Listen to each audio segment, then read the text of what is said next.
Hi, Ross. Welcome back. You're going to teach me all about movement, right?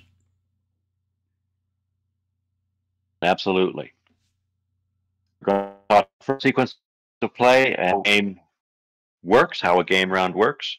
But first, we got to mention one thing I neglected in the introduction, and that's how our ships and stands work. Here's the Leviathan. You can see it overwhelms the board with our little ships on the side. But this is a prototype and a prototype stand. All of our ships have easily removable stands and magnets to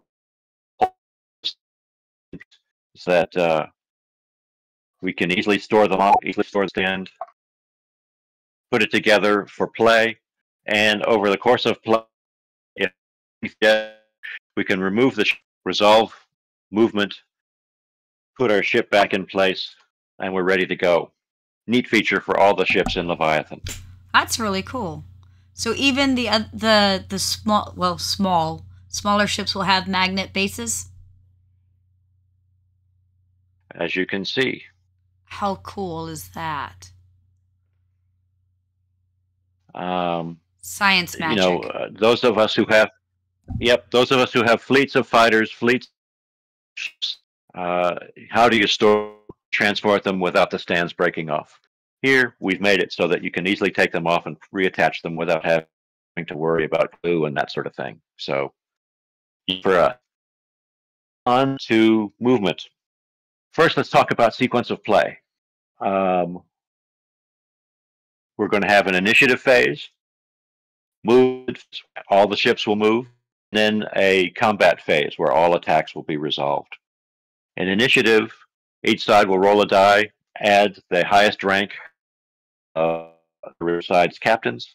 Highest roll wins the initiative. Once you've won the initiative, you've got to make a choice. Got to make a decision. Do you want to fire first? If you move last, to where everybody ends up on the board, move your last ship into position for that perfect kill shot. I think, if I remember right, I want to fire first, so I move last. That way I know where you're going to be. You just have a premonition. That way you just have a premonition of a combat round. For well, I think I think if you go first, I die.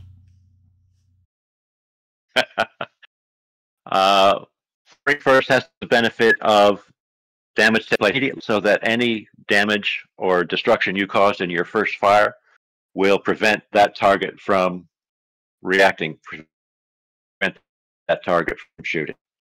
So, but for purposes of this, I'm going to move my speculum first, just so I can show you how movement works. My speculum record card, ship card, has 3 maneuver PASs, allocated space, for maneuver. Each of them costs 1 power point. And the boxes below tell you how many maneuver points you get for that amount of power. Maneuver points are spent in changing your velocity, 1 point for each up or down, and for making turns and other special maneuvers. Usually it's 1 point per, and we'll get into special cases in a moment. For my speculum, I've got 9 power from my reactor. Only reactor power can be used for kitting. I'm going to spend 3 power to power up to do all of my maneuver spaces. So I've got maneuver points to spend. Once you've allocated your power on your record card, you place the start marker behind your ship and you're ready to move.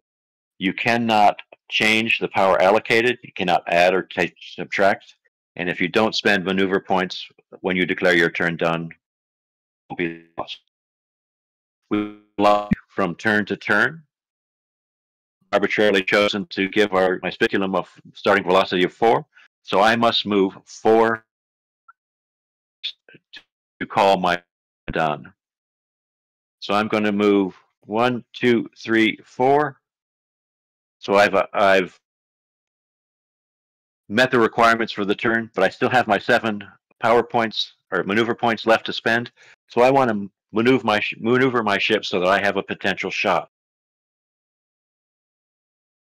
I can spend a maneuver point to turn from the rear hex side, port or starboard, and that costs 1 point.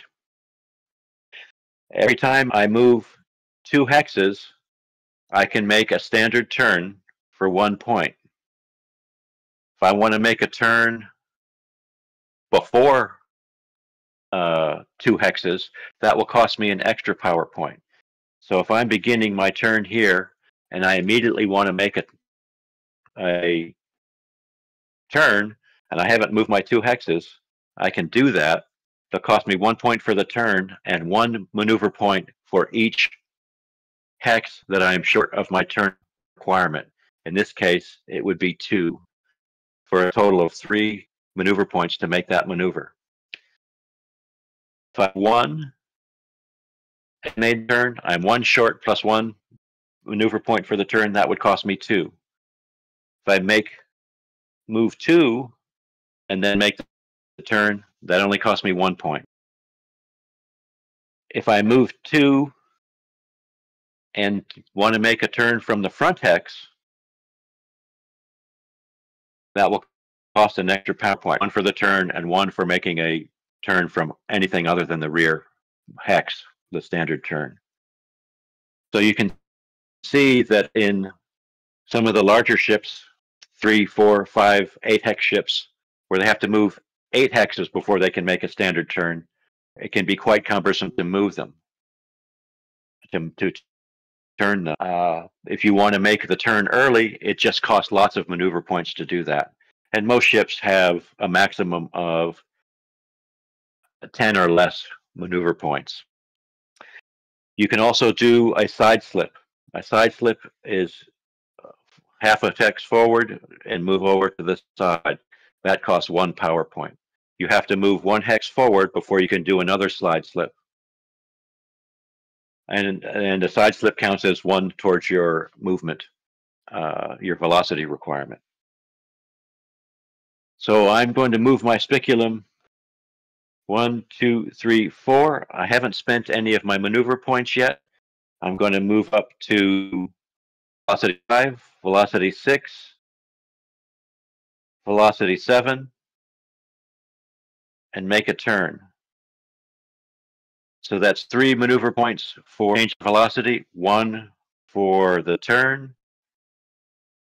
And I think I will stop there and not use an extra 3 maneuver points and call my turn done. And the points you don't use, the short. The points you don't use, you just lose. I lost. Yeah, but that's okay. Right, and I wasn't quite sure what I was going to do, so I bought the maximum number of maneuver points to get where I think I want to, where I want to end up. And now it would be your turn, Andy, to and I move my bigger ship. I move my biggest ship first, right? Right. Well, these are both 2 hex ships, so it doesn't matter. So it goes by the hexes, because the one looks bigger than the other. I was like, correct, but they are both 2 hex ships. Okay. I'm going to move. And that information, actually, I take that back. The dire wolf is a size 2, and the wild host is a size 3. So yes, you have to move the wild host first. Okay, so I will move my wild host. You think I don't pay attention? Well, given our technical difficulties for this, you're learning. This is the 3rd or 4th time for this one. So your wild host has 3 spots for power allocation. The first one gets you 3 maneuver points. The second one gets you 7 maneuver points, and the third one gets you 9 maneuver points. How many would you? How much power would you like to allocate? So we'll spend 3 of your 10 reactor power on that. 4. The last one takes 2, doesn't it? No, on the Wild Hunt, it only on the Dire Wolf it takes 2. Oh, see, I do learn. Okay. Yeah, no, it's totally worth all 3 then. Because I want to flank you. I want to be pointed at your flank. How about Okay. that? So you've allocated your power. We can place the marker. And you want to end up something like that, correct? Yeah. So you want to get out from my spinal mount.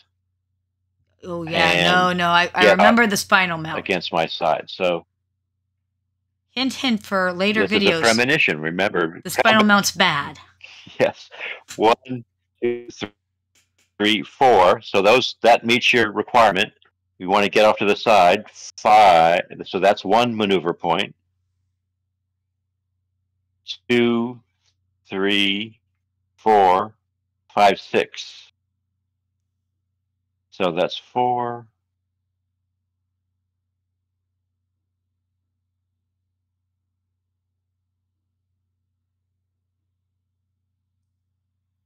Obviously, the magnet is also so that you could do this part when we want to recount.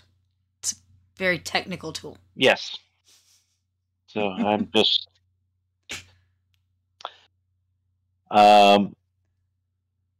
so again, didn't them all, but well spent to get you there. The reason you want to get there is that you've got 3 turrets and a missile launch. All the turrets are able to fire forward. The port and starboard will fire off to the sides, but you need to get your target right in front so that you get the maximum firepower.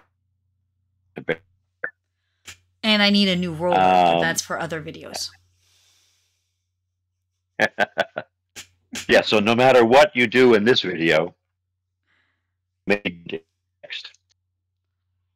It's your chance to move your direwolf, your 2-hex ship. And again, you have 3 power allocations. That spinal mount, only goes forward, right? It only goes forward without help. So now our modules in the due to premonitions that won't happen.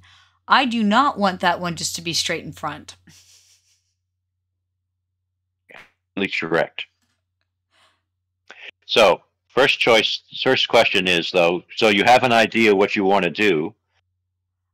You have the maneuver points is going to take. So you're going to power up all 3 once again. So that would be 4 of my points to do all 4 of your 8 actor points, correct? Yeah.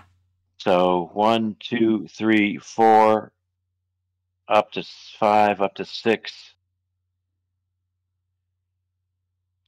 Can it something like that? Yes. There we go. See, now this would have put me in a better position by far. The difference, though, is that Correct. In a real game, I would have moved my direwolf.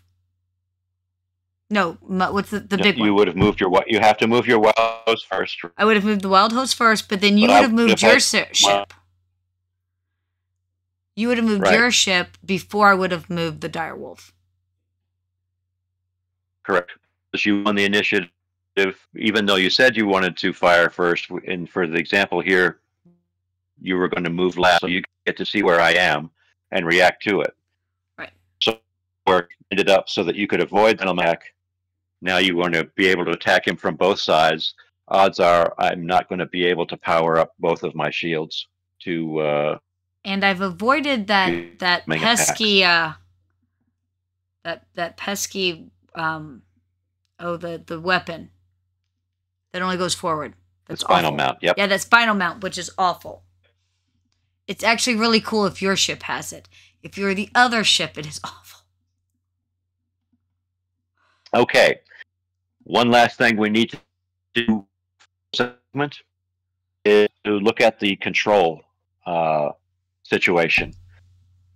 Each flight section of the shipyard has a control box.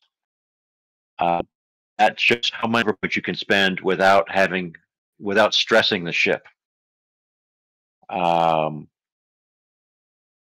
arrow, for example, you 10 points, but you only use 6.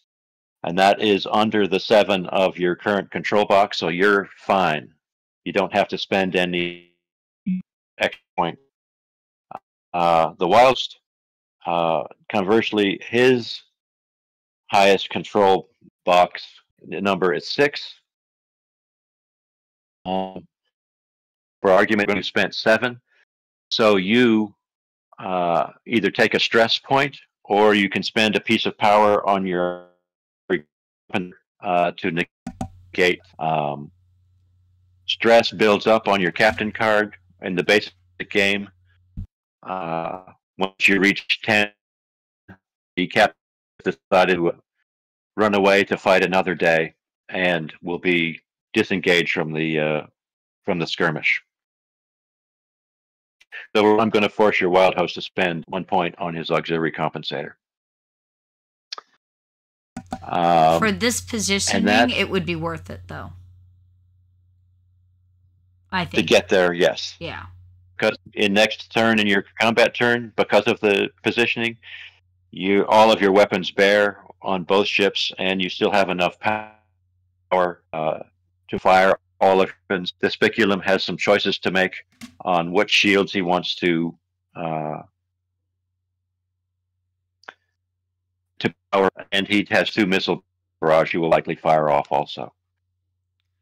Very cool. So that's the long and short of movement. Awesome. Thank you, Ross. And we're going to have a combat Thank you, video Andy. that On we do to combat. soon.